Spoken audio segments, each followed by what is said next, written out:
Olá, que a graça e a paz de Cristo esteja com cada um. Sejam mais uma vez bem-vindos ao nosso canal Profecias Atuais, o canal que estuda as profecias relevantes para o nosso tempo. Se você ainda não é inscrito, vai lá, se inscreve no nosso canal, deixa o like, também acione o sininho para você poder receber as notificações toda vez que tiver vídeo novo aqui no canal, que isso nos ajuda bastante na divulgação desses vídeos. Lembrando que a gente não ganha nenhum centavo por você se inscrever, por você curtir, mas é que isso ajuda quando o YouTube vê que isso é um conteúdo relevante e aí ele sugere na barra de pesquisas para que outras pessoas possam se interessar por esses assuntos. Então você ajuda bastante quando você estiver dando like, compartilhando, mas principalmente visualizando, assistindo esses vídeos para que você possa crescer espiritualmente através do estudo das profecias e estar se preparando para a volta de Jesus.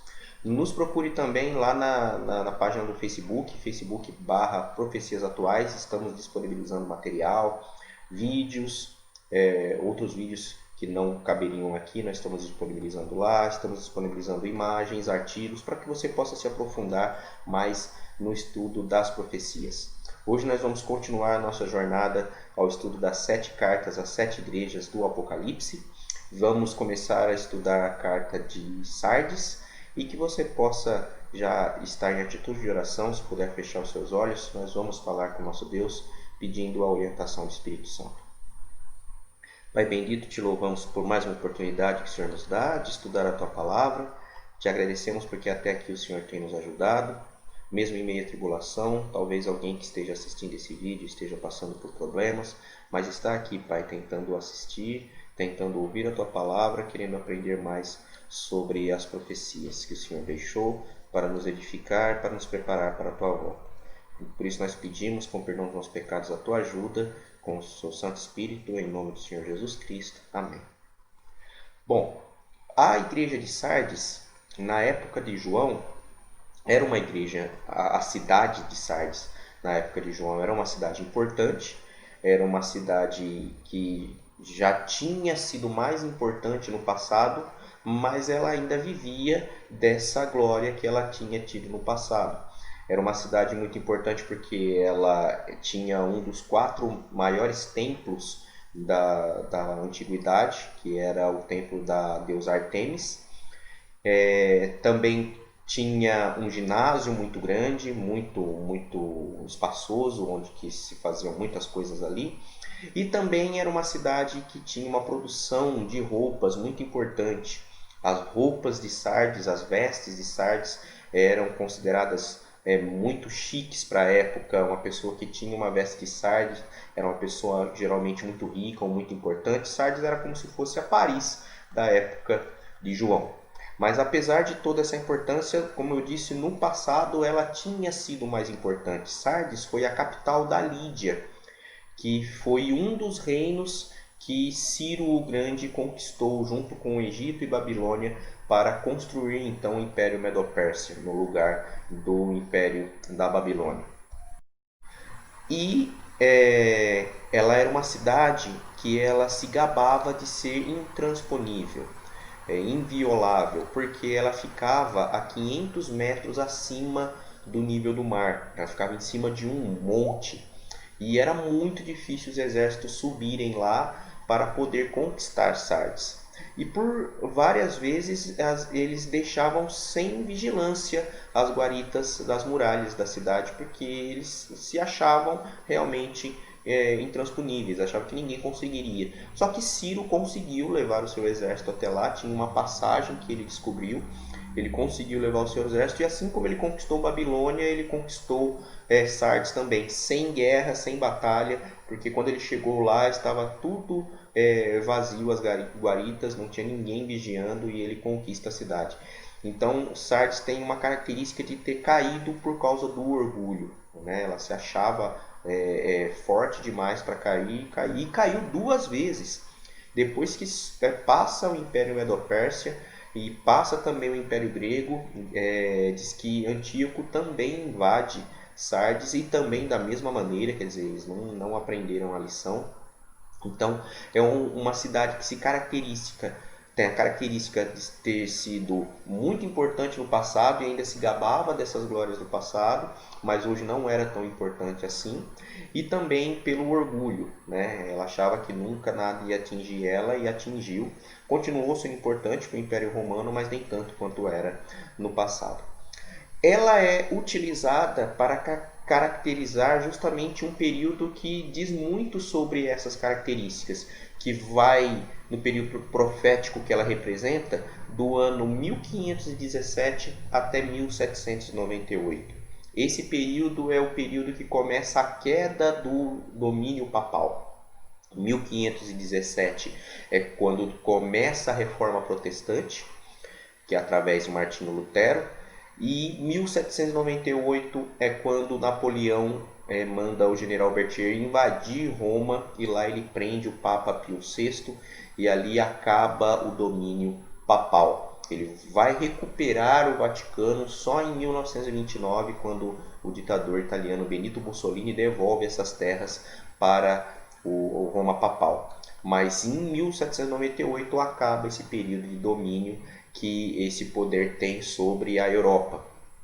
Então nós vamos ver o que Jesus fala para esse período através da carta de Sardes. No capítulo 3 de Apocalipse, no verso 1, diz o seguinte: Ao anjo da igreja em Sardes escreve: Estas coisas diz aquele que tem os 7 Espíritos de Deus e as 7 estrelas. Isso aqui é muito importante, porque como nós vimos que começa a Reforma Protestante, é um novo começo para a igreja. A mesma maneira que Jesus se apresentou, quase a mesma maneira, né, que Jesus se apresentou para a igreja de Éfeso, que foi o começo da igreja cristã, que lá no capítulo 2, verso 1, ele fala que ele conserva na mão da direita as 7 estrelas e que anda no meio dos 7 candeeiros de ouro, e aqui ele fala que tem os 7 Espíritos de Deus.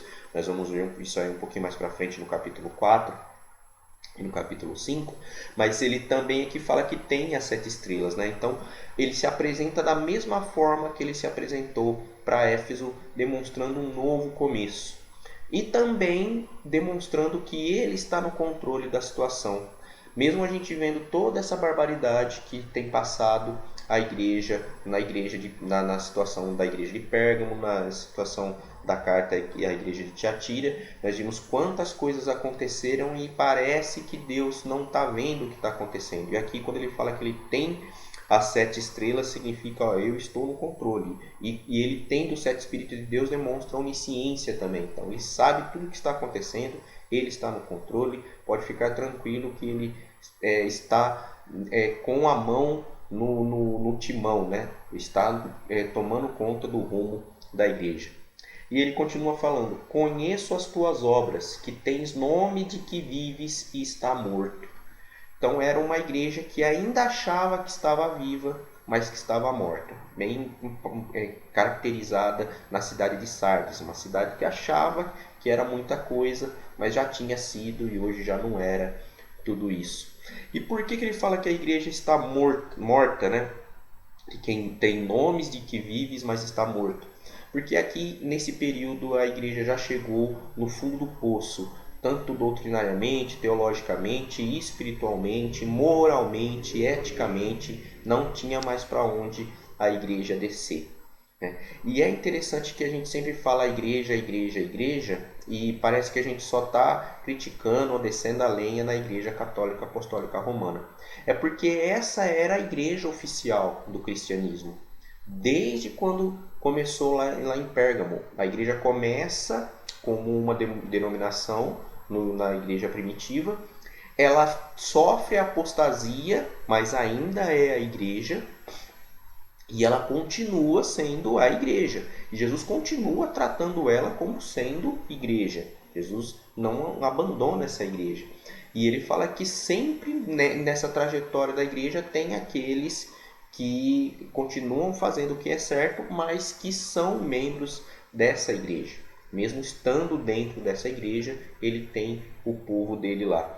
E essa igreja chegou no fundo do poço. Ele fala que ela tem nome de que está viva, né? Ainda está viva, mas que está morta. E ele começa uma série de repreensões. No verso 2 ele fala: ser vigilante, consolida o resto que estava para morrer, porque não tenho achado íntegras as tuas obras na presença do meu Deus.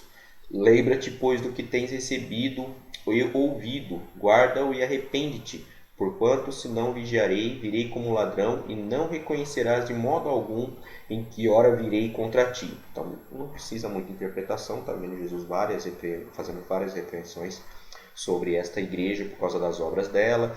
Ela tinha conhecimento, porque ele fala para que ela se lembre daquilo que ela recebeu, daquilo que ela ouviu, então não era uma igreja ignorante, e ele fala para ela se arrepender.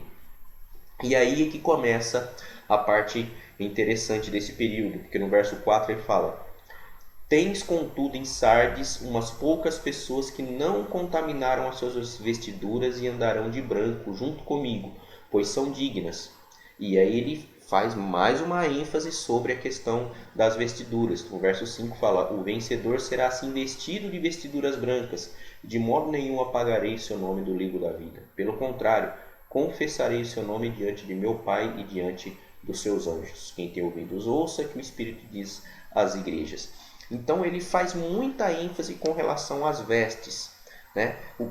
Como nós vimos, ele usa as características das cidades da época, e uma das características de Sardes era a questão das vestes, só que aqui ele fala que ele tem dentro dessa igreja umas poucas pessoas que não concordam com isso e que fala que vão ser vestidas de vestiduras brancas. Qual é o simbolismo das vestes na Bíblia? Eu tenho aqui comigo um guia de estudos chamado Vestes da Graça, né? A gente utiliza esse guia de estudos para estudar sobre vários assuntos. Eu vou ver se eu consigo disponibilizar em PDF esse guia de estudos lá na página do Facebook. Depois você dá um pulo lá na página do Facebook, ver se eu consigo disponibilizar isso em PDF se você quer estudar. Mas é um guia de estudos que vai falar sobre como as vestes são tratadas nas Escrituras, todas as passagens que falam com relação às vestes, o que a Escritura fala sobre as vestes, qual que é o simbolismo dessa característica na Bíblia. Geralmente, quando fala da cor branca, nós já conversamos sobre isso no capítulo 1, significa pureza, aquilo que é sem pecado. Então nós vamos lá em Isaías capítulo 1, vamos ler de novo esse texto, no verso 18, ele deixa bem claro, falando que: Vinde, pois, e arrazoemos, diz o Senhor. Ainda que os vossos pecados sejam como a escarlata, eles se tornarão brancos como a neve. Ainda que sejam vermelhos como o carmesim, se tornarão como a lã.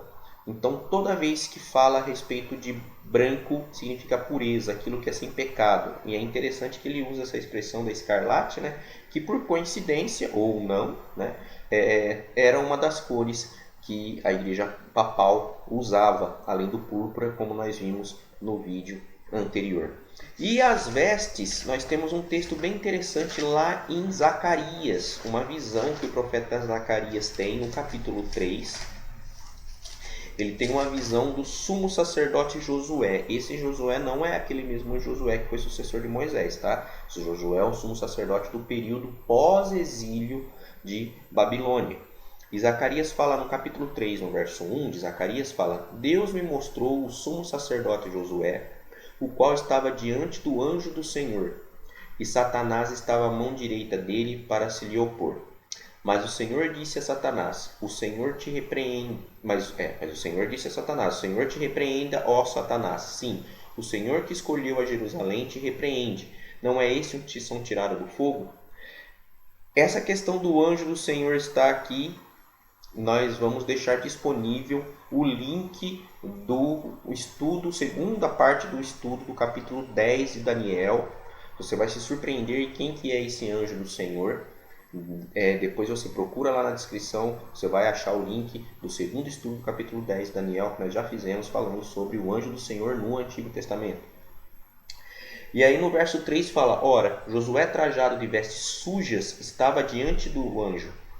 Tomou este, o anjo tomou a palavra e disse aos que estavam diante dele: Tirai-lhe as vestes sujas. A Josué disse: Eis que tenho feito que passe de ti a tua iniquidade, e te vestirei de finos trajes. E disse eu, aí Zacarias fala, Ponham-lhe um turbante limpo sobre a cabeça. E puseram-lhe sobre a cabeça um turbante limpo, e o vestiram com trajes próprios, e o anjo do Senhor estava ali. E protestou a Josué e disse: Assim diz o Senhor dos Exércitos: se andares nos meus caminhos e observares os meus preceitos, também tu julgarás a minha casa e guardarás os meus atos, e eu te darei livre acesso entre estes que aqui se encontram. Então, vestes na Bíblia significa justificação pela fé. O que é justificação pela fé? Significa que eu recebo a justiça de Cristo. As vestes significam a justiça de Cristo, o caráter de Cristo, sem eu precisar fazer nada. Vocês viram que Josué está sujo e o anjo do Senhor fala para tirar essas vestes dele e colocar vestes limpas, vestes brancas, vestes alvejadas. E Josué não fez nada para merecer isso daí. Então simboliza a justificação pela fé. Toda vez que vocês verem esse simbolismo relacionado a vestes, significa justificação pela fé. Jesus também conta uma parábola em Mateus 22 falando sobre um homem que entrou nas bodas do filho do rei e ele estava sem as vestes nupciais, ele queria andar com as suas próprias vestes. Isso simboliza que nós não somos salvos pelas nossas obras. Nós somos salvos pela graça mediante a fé. E essa ideia, essa doutrina foi o que mudou a vida de um homem chamado Martinho Lutero. Nesse período da igreja de Sardes, que começa em 1517, essa data é marcada porque neste ano um padre que chamava Martinho Lutero estava estudando a Bíblia e ele se deparou com um texto em Romanos, no capítulo 1, e ele lê no verso 17: visto que a justiça de Deus se revela no Evangelho de fé em fé, como está escrito, o justo viverá pela fé. Quando Martinho Lutero lê isso daí, e Paulo está citando um verso do Antigo Testamento, que é Abacuque 2,4, isso abre a cabeça de Martinho Lutero para que ele consiga enxergar melhor tudo o que está acontecendo à sua volta. Lembrando que nesse período a igreja ensinava que você era salvo através das compras de indulgências, através da penitência. Então você é salvo pelas obras. E Martinho Lutero, quando lê isso aqui, ele entende que nós somos salvos pela fé em Cristo Jesus. Nós somos salvos pela graça mediante a fé. Isso muda totalmente, explode a cabeça de Martinho Lutero e aí ele começa um movimento que posteriormente seria chamado de a Reforma Protestante. Ele começa a escrever algumas teses e ele elabora 95 teses e diz a história, que nós não conseguimos comprovar se é verdade ou não, mas diz que ele pega essas teses e prega na porta da igreja de Wittenberg. Isso não foi uma afronta, não foi um protesto. É que naquele tempo se utilizava a porta da igreja para que você colocasse os assuntos que você gostaria de debater. É como se fosse o mural da universidade. Ou se você quisesse que muitas pessoas vissem, geralmente era pregado algum anúncio na porta da igreja. E essas 95 teses viralizam pela Alemanha, muita gente começa a ler, muita gente começa a procurar querer saber mais sobre esse assunto e começa um movimento de reforma protestante. Por isso que ele fala assim, eu tenho aí em Sardes alguns que não concordam, que eles vão andar de vestiduras brancas, que é um símbolo da justificação pela fé. A doutrina que começa a ensinar, a aparecer para a igreja com relação a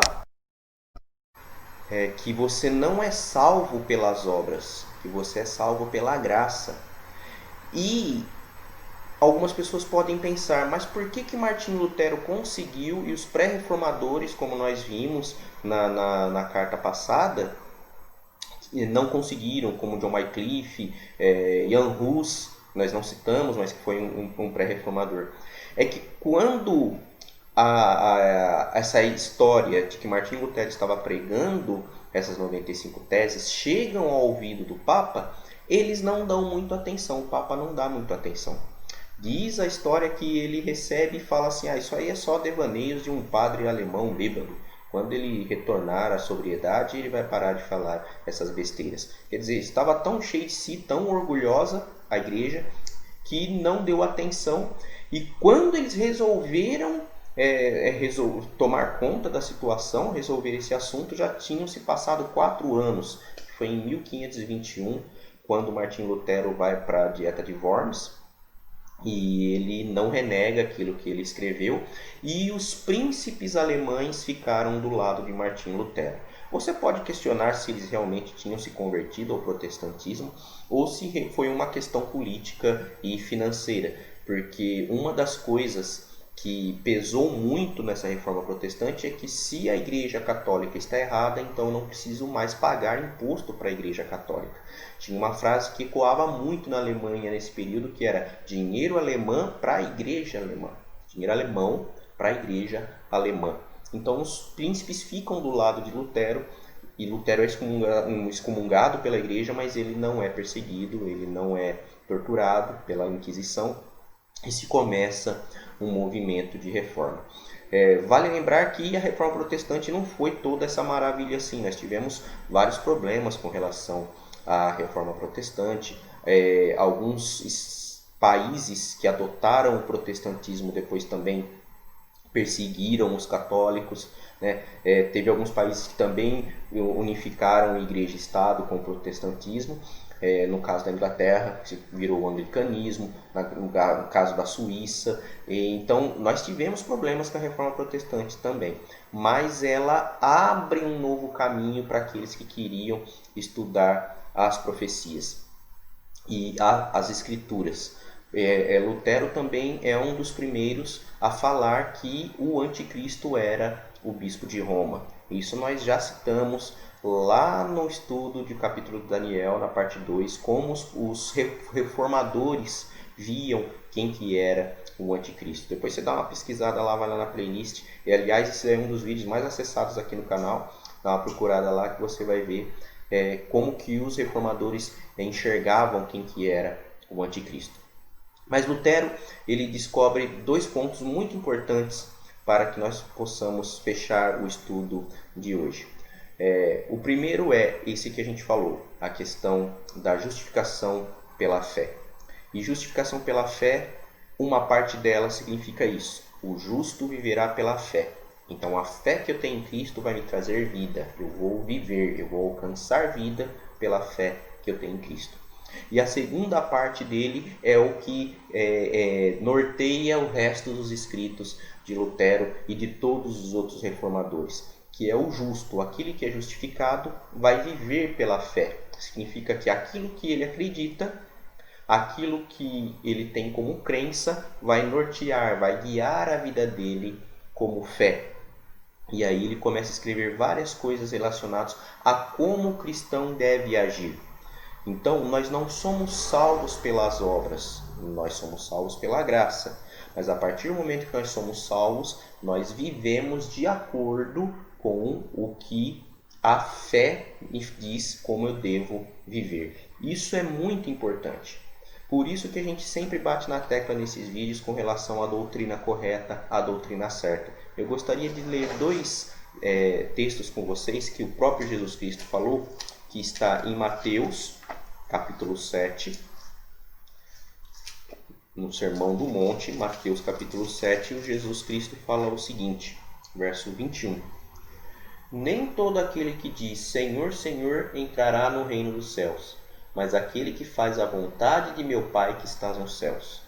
E no capítulo 7 de João, no Evangelho de João, no capítulo 7, no verso 17, ele fala: se alguém quiser fazer a vontade dele, conhecerá a respeito da doutrina. Então Jesus fala assim, nem todo que diz Senhor, Senhor entrará no reino dos céus, mas aquele que faz a vontade do meu Pai. E como eu vou saber qual que é a vontade do Pai? Através da doutrina. Por isso que é muito importante a gente conhecer a Bíblia e saber as doutrinas corretas. Nós não vamos ser salvos porque nós seguimos as doutrinas corretas. Nós seguimos as doutrinas corretas porque nós fomos justificados pela fé em Cristo Jesus.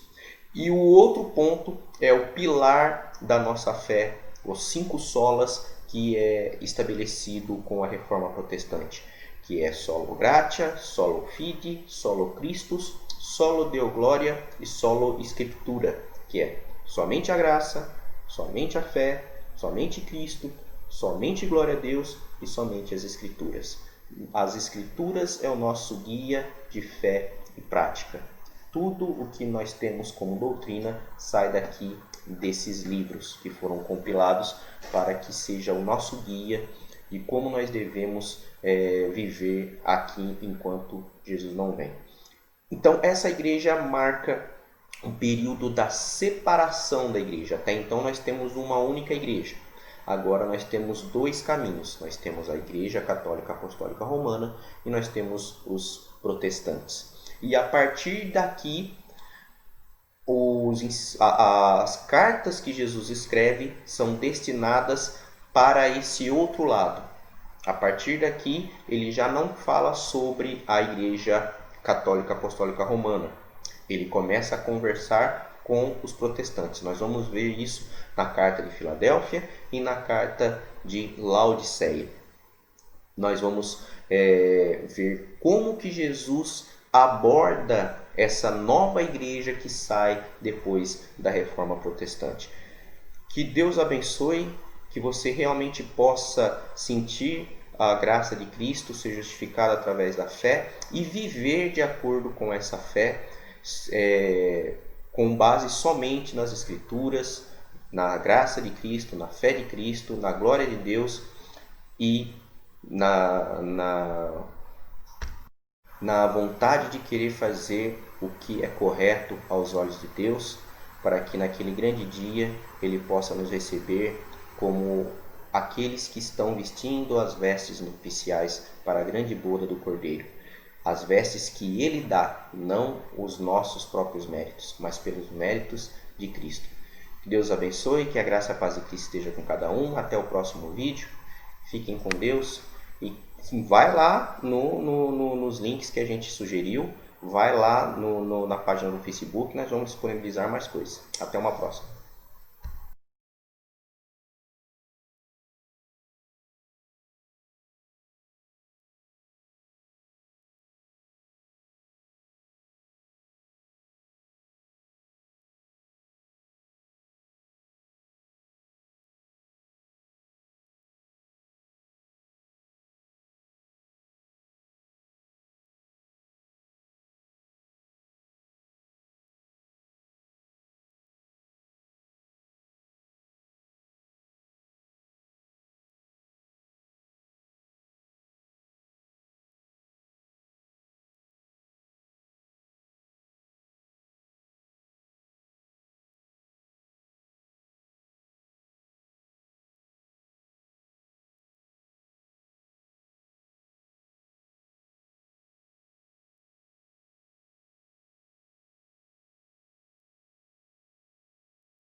Que Jesus Cristo seja o centro da minha e da sua vida, que Ele seja a autoridade, que Ele seja a pedra angular da nossa fé, para que nós possamos segui-lo fielmente, para que Ele possa, quando Ele voltar, nos achar fiéis às suas doutrinas, fiéis aos seus ensinamentos. No próximo estudo nós estudaremos a igreja de Sardes, as coisas vão começar a mudar um pouco, nós vamos aprender um pouco sobre a Reforma Protestante, Então, se você puder ler a carta de Sardes para já ficar familiarizado com ela, nós voltaremos aqui no próximo vídeo. Deus abençoe, que a graça e a paz de Cristo esteja com cada um e até uma próxima.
Do que foi dito sobre o contexto histórico de 538, podemos concluir que, a despeito do fator de Símaco ter legalmente de se submeter algumas vezes ao herético rei ariano Teodorico, ele não apenas se considerava superior ao governante secular, mas chegou mesmo a se auto-intitular juiz em lugar de Deus. Olha só o que o Papa da época fez. E subgerente do Altíssimo. E o imperador Justiniano I não apenas o chamou o Papa de cabeça de todas as sagradas igrejas, mas também legalizou oficialmente a supremacia eclesiástica do Papa. Foi somente em 538 que a cidade de Roma se tornou livre do domínio de qualquer reino ariano bárbaro, e a Igreja de Roma foi capaz de desenvolver mais efetivamente a sua supremacia eclesiástica. Por isso que a data vai de 313 a 538, que esse é o período de transição, onde vai acontecendo várias coisas paulatinamente, não é de um dia para a noite. Você viu que tem o decreto da guarda do primeiro dia, o dia do sol, em 325. Em 364 a igreja assume o domingo como dia de guarda. Em 422 começa a se ensinar que o Papa deveria ser o cabeça da igreja. E em 538 todos os outros imperadores entendem, tanto os outros imperadores, o imperador Justiniano do Império do Oriente, quanto os povos dos bárbaros que invadiram Roma, entendem que o cabeça da igreja, o juiz em lugar de Deus, é o bispo de Roma, é o Papa. Isso coincide com tudo que a gente já estudou em Daniel capítulo 7, na parte 2. Se você procurar esse vídeo, você vai ver como tudo se encaixa em que o chifre pequeno, que é o anticristo, ele queria tomar o lugar de Deus, ele ia mudar os tempos e a lei, ele ia perseguir o povo de Deus. Tudo isso se encaixa perfeitamente nesse período da igreja de Pérgamo.